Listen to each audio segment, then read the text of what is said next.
Assalamualaikum warahmatullahi wabarakatuh. Kembali lagi dengan Ahmad di sini di review Kerehore. Kali ini kita akan bahas lebih dalam mengenai kamera yang ada di tangan saya ini ya. Teman-teman pasti sudah lihat video overviewnya ya. Ketika kemarin kita bongkar boxnya, jadi kita kan beli second ini nih. Kita bongkar boxnya, kita lihat kelengkapannya. Kamera Olympus SZ10 yang terbitkan di tahun 2011, tapi kita lihat performanya di 2025. Mumpung masih hype nih untuk kamera pocket, lagi hype-hype-nya lagi. Kemudian kalau teman-teman nanti lihat hasil foto ataupun videonya, hasil kamera dari Olympus tidak kalah dari handphone zaman sekarang. Terlebih lagi dengan lensanya yang natural, sehingga hasilnya lebih hidup dan lebih berbicara. Langsung saja kita ulas barangnya.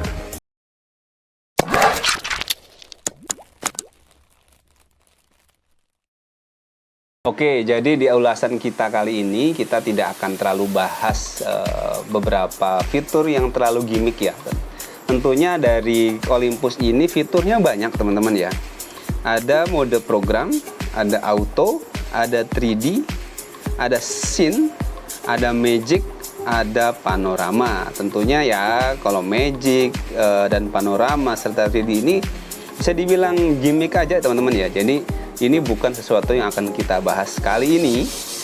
Kita akan fokus di auto ataupun P ya, karena ya hasilnya gitu-gitu aja. Cuman nanti kita akan fokuskan bagaimana pengambilan gambar di berbagai mode suasana, bisa siang, sport ataupun malam, serta pengambilan video, dan apakah zoom 18 kalinya ini memberikan dampak yang cukup serius terhadap hasil foto dari Olympus SZ10 ini. Oke, kita mulai dari fotonya ya. Oke, di mode P itu kita akan menemui beberapa pengaturan yang bisa kita setting secara manual. Ada pilihan mode makro dan non makro di sini teman-teman ya. Ada makro off, ada makro standar ataupun super makro. Ini tentunya untuk memberikan opsi buat teman-teman yang mau mengambil gambar dalam jarak dekat. Kemudian untuk timer ada pilihan off, 2 detik dan 12 detik. Nah, itu hanya itu saja ya. Kemudian untuk exposure-nya tuh kita bisa sesuaikan sesuai dengan kebutuhan. Tapi biasanya dalam penggunaan normal itu kita nggak terlalu banyak pakai perubahan exposure ini ya, karena tidak cukup baik untuk pengaruhi hasil penangkapan gambar. Kemudian untuk ISO, nah ini mungkin satu-satunya hal yang mungkin bisa kita setting secara manual di mode P ini. Biasanya ya untuk kita supaya dapat mendapatkan gambar yang cukup tajam, kita akan menggunakan ISO yang rendah, baik itu 64, 100, 200 sampai 400, ataupun jika di malam hari kalau kita membutuhkan shutter speed yang lebih tinggi, kita biasa setting ISO di 1600 maupun ISO setting high itu sampai 3200. Kemudian yang terakhir kita bisa pilih high speed 2, high speed 1, serta sequential dan single. Itu tergantung preferensi teman-teman. Kemudian untuk intelligence auto ini ya sepenuhnya gambar diserahkan kepada kamera tanpa mempertimbangkan pertimbangan teman-teman. Jadi pencahayaan, ISO, shutter speed itu semua diatur oleh kamera.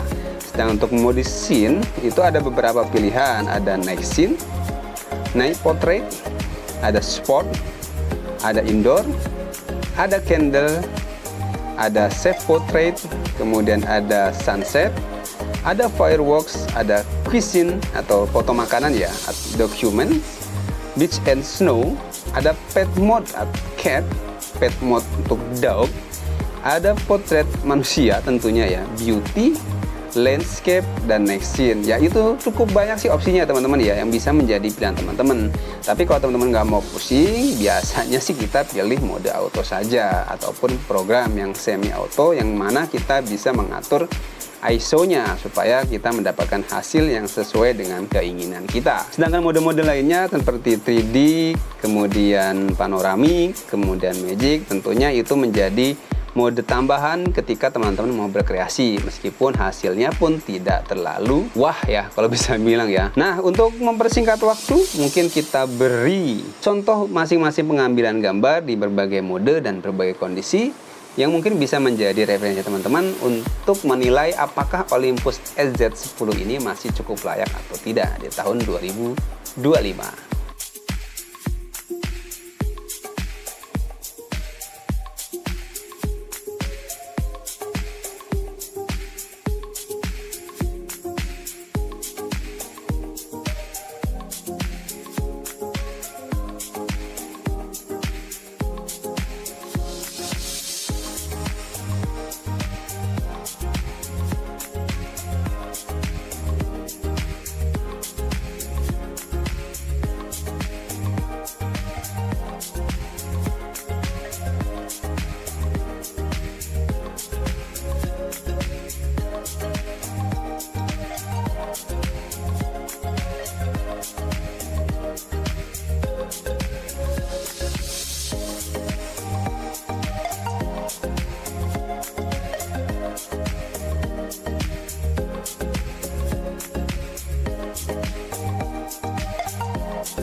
Nah, itu dia hasil pengambilan gambar di berbagai mode. Ada kita ambil di indoor ya, ada di siang hari ataupun ambil juga di malam hari, baik objeknya diam ataupun objek bergerak.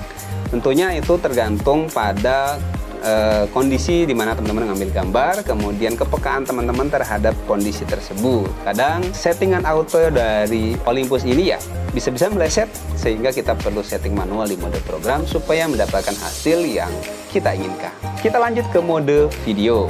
Nah, biasanya untuk pengambilan video ini simpelnya sih kita pilih di mode program ataupun auto. Sama saja ya, yang jelas untuk settingannya, pilihan settingan yang tersedia di Olympus EZ10 ini bisa dibilang lumayan minim.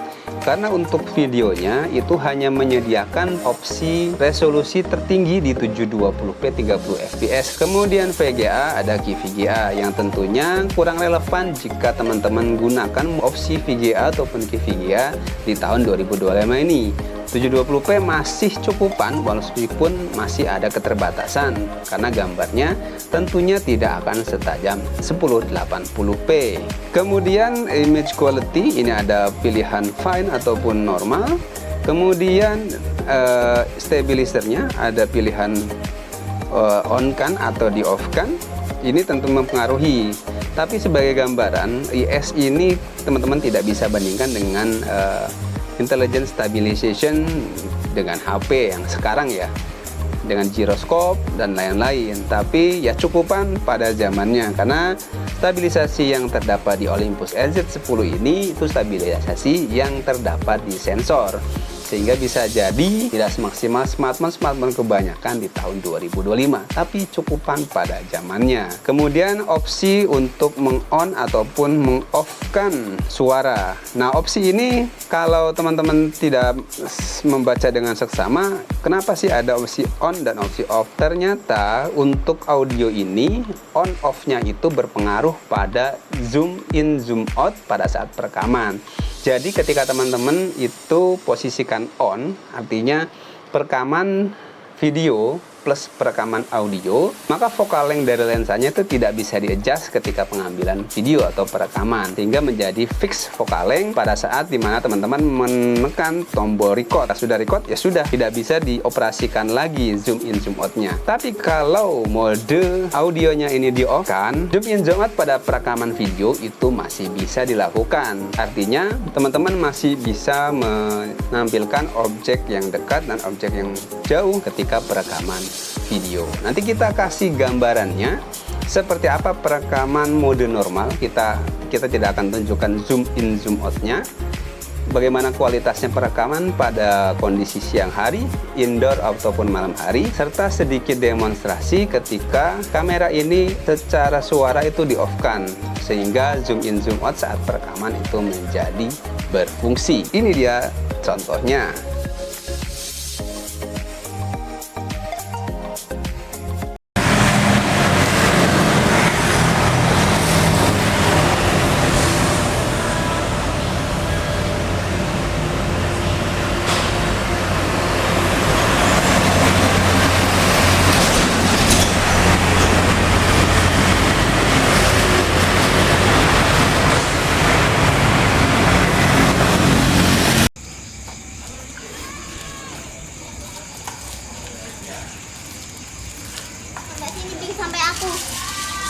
sana lagi juga nggak apa-apa.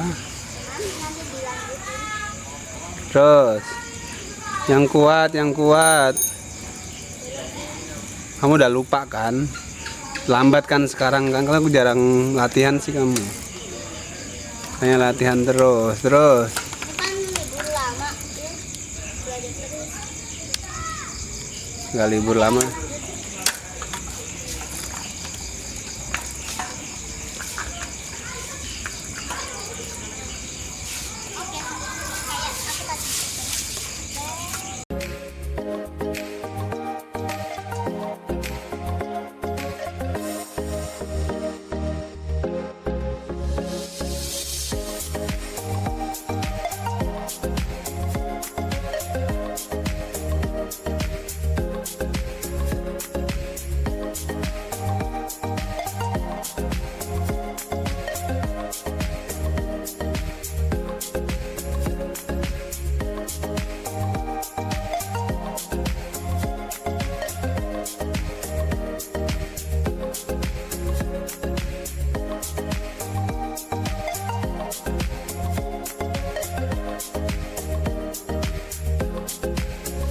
Yap, itu dia sedikit review dari kita untuk Olympus EZ10 yang kita beli kemarin di jutaan kecil ya.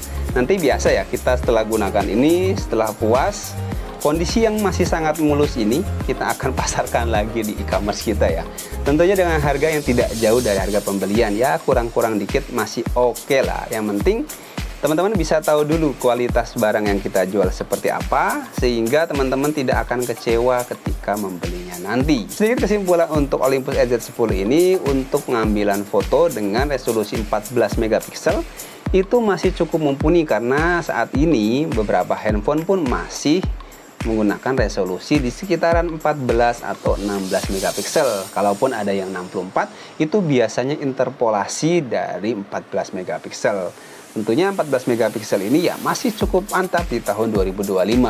Namun untuk perekaman video dengan resolusi maksimum hanya 720p tentunya memberikan keterbatasan tersendiri bagi perekaman video kamera ini, karena teman-teman tidak bisa maksimal untuk mendapatkan gambar standar di tahun 2025 yaitu 1080p.